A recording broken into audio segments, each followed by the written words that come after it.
All right, welcome back to the Solaria Union. My name is Brian.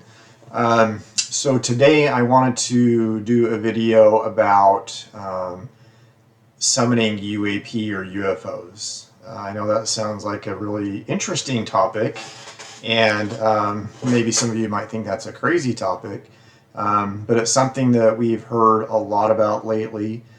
There's the new whistleblower, Jake Barber, who has come out and said that he has worked for the U.S. government and private contractors in an official and unofficial capacity, and that on their teams they have what they call psionics, or people who are psychic, that have this ability to reach out with their thoughts and their consciousness to connect with UAP or UFOs and the consciousness that embodies them, to make that connection and to, quote, summon them or entice them to land so that they can be interacted with.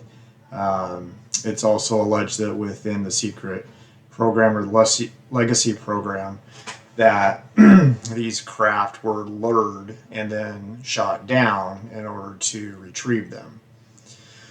So, but that being said, I'm really interested in just the phenomenon of psychic connection to these craft and to their occupants. We've also heard this from other encounters with different witnesses. Also, what got me even more interested in this is I follow a YouTube channel called The Night Shift, led by Clint Weldon. And he just uploaded a video where he talked about his experience actually reaching out to try to contact a UFO or a UAP, and was apparently successful. So in his video, he talks about where he was out walking his dog. This happened in Florida. So he's out walking his dog, and he just stops for a moment, and in his mind just says, hey, you know, I'm open to receiving communication. If you're willing to, you know, to show yourselves, please show yourselves. And then he said he held that thought in his mind for about 90 seconds.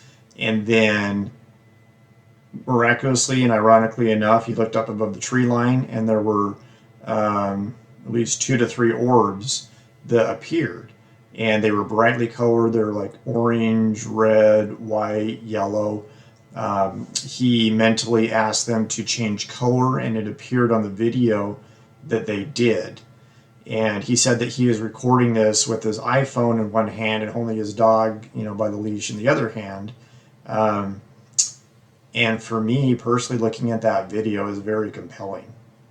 This is actually one of the clearer videos that I've seen of UFO orbs, and it didn't look like a plane. It didn't have any lights like a plane. They were spherical objects, so I mean you couldn't really make out any particular craft per se, but they were, you know, like a plasma energy type looking thing, but definitely moving and really interesting. So, I mean, it definitely wasn't a flare, because they didn't behave like flares. He did mention, you know, in the video that it was, you know, around Chinese New Year, and so maybe it could have been associated with that, but that didn't make a lot of sense either, because there's usually hundreds of these lights in the sky during that particular type of an event. So it's really interesting. And being objective as I am, and a fellow seeker of UFO truth, that's something that I can't dismiss. I obviously don't know exactly what it is. I mean, by definition, it's an unidentified flying object, or it's an anomalous aerial phenomenon. Beyond that, I don't know if they're actual alien craft or what they are. There's always that possibility.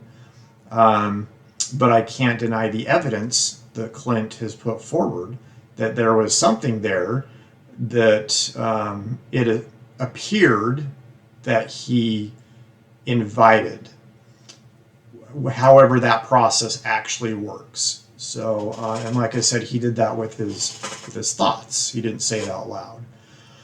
So that being said, I'm going to be doing this same experiment religiously to see if I can do the same thing. I've actually already tried it once. I tried it last night after I got home from work. I also live in Florida, and it was a nice, clear night sky about 12:30 in the morning. I could see the Orion constellation up there. The stars were really bright. I could see Venus. Venus was very bright. So I did this same type of thing, reached out with my thoughts, and just said, hey, if you're out there, I want to, please show me yourselves. I really want to know. I want to learn and experience you. I'm ready for contact. So I did that for a little bit, and honestly, nothing happened, other than a great view of the stars. But it was a really interesting moment, though, and I tried to be respectful and not expect it. I mean, it's not like you're calling your dog or something, or you're demanding. I mean, if this is true, if these are actual intelligent beings that are piloting these craft, who are we to say, hey, you need to come show yourself to me, unless they really want to, I mean, if I was an alien and some human on Earth was like, hey, come visit me, I'd be like, I don't know about that. So, I mean, it definitely has to do with intention. But, that being said, I'm a seeker of truth. So I'm going to definitely be doing this. And if I happen to see anything, I'll have my phone with me all the time, and I'll take the video and I'll show you guys, we can talk about it and discuss it. I would also recommend that you do it too, and then send me your videos, and we can discuss it as well. This is a community. I want to build up this UFO community. And again, I'm just a regular person. I'm just trying to do my best to research this. I understand that there's a lot of other researchers out there. I really appreciate what Clint does on the Night Shift channel. He does an amazing job, interviewing people and gleaning information and having amazing discussions. So I want to do, similar things. So recently I've been working on my website, exosolaria.com, and adding a lot of new content on there. Right now I'm just trying to simply organize the information that's out there about UFOs in a cohesive way that, for me, helps me to kind of get a sense of what's going on, but also for you, so that you can figure out, what is the big picture. And as Clint always says, what's the 30,000 foot view? So I have a lot of different things on there. The evidence that I show on my website, there's a particular spot under UAP, on the UAP link, where it says photo evidence and video evidence. I'm very, very selective about what I upload. These are things that I personally feel are compelling. So I'm not just going to upload anything to the evidence sections until I feel like it's actually valid evidence. But that being said, I do have a lot of witness stories on there and other things that have been reported that are there for your own research. And those are things that I'm going to be diving into even more deeply to try to dig down and get more evidence, documentation and things like that. These are all stories that we've heard. So I just want to get all this information together so we can all sort through it and figure out what's real and what may not be real. So that's what I've been trying to do. So anyways, back to the psionic thing. I think it's really interesting. I also had an interesting experience with my wife. We went to a little like a tarot shop, a psychic shop, and we met a psychic there Not intending to get a reading or anything like that, but my wife's been exploring um, different avenues outside of the religion that we grew up in. And so anyways, the psychic was there, and and I'm being a curious person. I'm like, hey, have you ever seen spirits? Or do you see spirits right now in this room? And she's like, yeah, I see spirits right now. And I said, well, where are they? And she's like, well, I see two behind you. And I was like, oh, okay. and and she's like, there's two male spirits that follow you around, and she gave me some indications about who they might be. But then she said something about me personally that was very interesting. She said, I feel like you're what we call a psychic empath, where you have this energy about you. So I've been kind of researching through that, and psychic empaths are ones that think about and can feel the feelings of other people, maybe more than most. So I don't know if that's true or not. I mean, I might have that ability, but I found it very interesting that she thought I had some kind of psychic ability. So taking that in my mind, I want to translate that to UAP and UFOs as far as trying to entice them to appear. But I do believe that everybody has this capability, that I'm not special, that everybody has this capability to reach out with your mind and your consciousness to try to connect with this higher consciousness. And we know, like, from a religious standpoint, people pray and they're reaching out with their consciousness directly to a higher being, to a deity, a god, whatever it happens to be.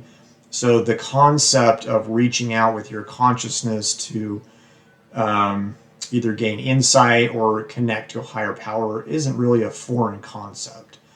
But whenever you throw the word psychic in there, that's where people are like, oh, that's like fringe stuff. That's weird, But maybe it's not. Maybe it's something, an ability that we all have that we can do.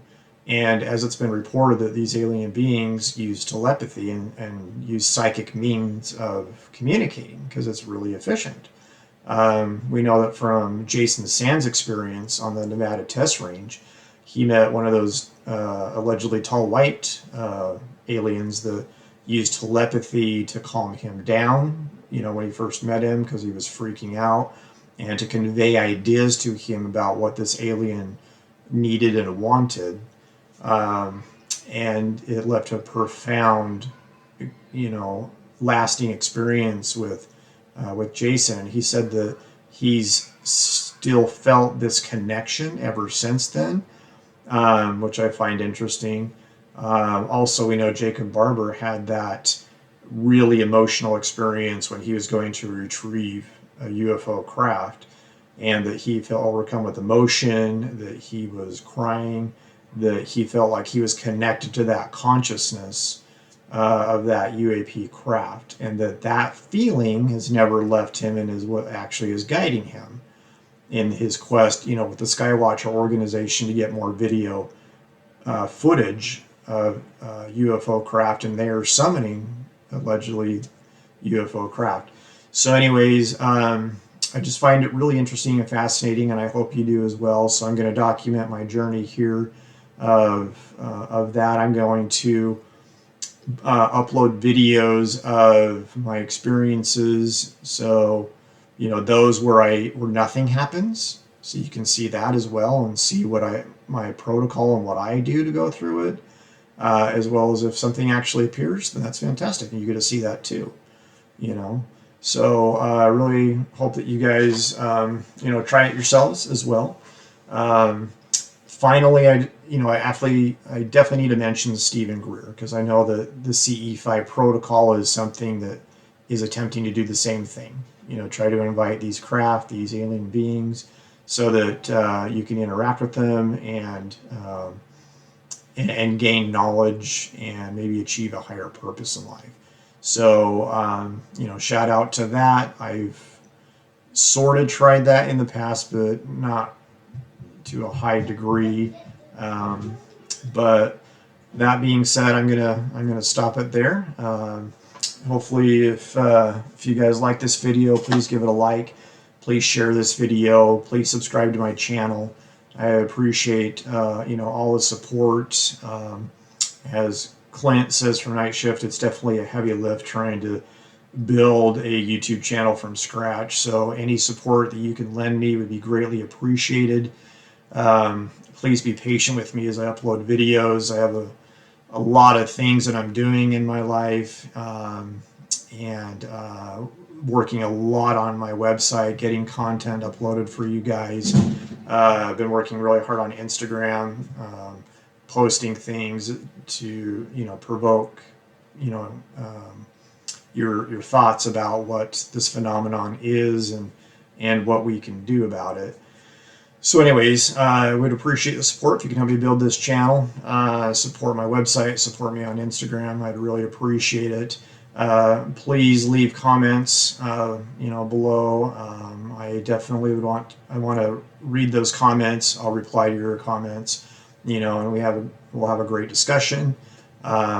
So anyways, hope you guys have a great day, and I'll see you in the next video.